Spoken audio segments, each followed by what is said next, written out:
কোনো রকম ছানা কাটা ঝামেলা ছাড়াই মাত্র গুঁড়া দুধ আর ময়দা দিয়ে এই সন্দেশটা তৈরি করে নিতে পারবেন দোকানের মতন পারফেক্ট রেসিপি। আর এই মিষ্টিটা খেতে অনেক ভালো লাগে, মুখে দিলে মিলিয়ে যায়। চলুন তাহলে রেসিপিতে চলে যাই। প্রথমে এখানে 1 কাপ নিয়ে নিচ্ছি চিনি।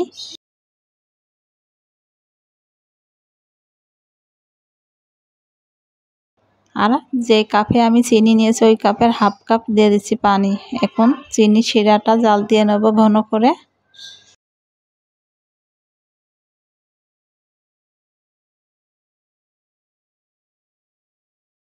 চিনি শিরাটা জাল দিয়ে ঘন হয়ে এসেছে, দেখুন একটা আটালো ভাব এসেছে, হাত দিয়ে এইভাবে চেক করে দেখে নিচ্ছি। এখন গ্যাসের চুলাটা বন্ধ করে দিচ্ছি, দিয়ে 1 কাপ দিয়ে দিচ্ছি গুঁড়া দুধ, 1 কাপ দিয়ে দিচ্ছি ময়দা। এখন ভালো করে মিশিয়ে নিচ্ছি, কোনো রকম দানাদার ভাব যেন না থাকে।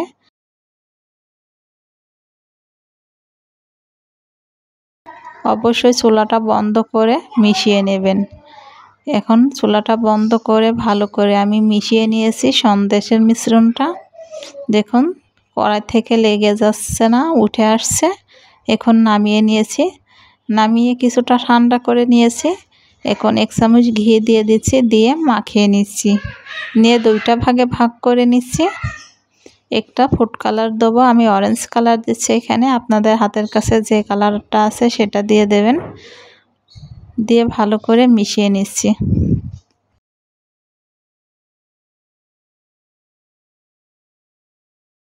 এখন কালারটা মিশানো হয়ে গিয়েছে, এক সাইডে রেখে দিচ্ছি। এখন একটা পেপারের উপরে নিয়ে নিয়েছি, এমন পলিথিনের উপরে নিয়ে বেলুন দিয়ে রুটি বেলার মতন করে বেলে নিচ্ছি।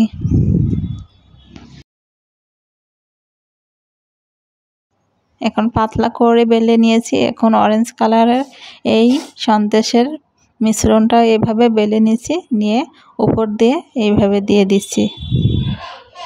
কিছুটা এবড়ো তেবড়ো হলো সমস্যা নাই, এইভাবে হাত দিয়ে সমান করে নেবেন আর বেলুন দিয়ে সেট করে নিলে হয়ে যাবে। এখন এইভাবে রোল করে জড়িয়ে নিচ্ছি।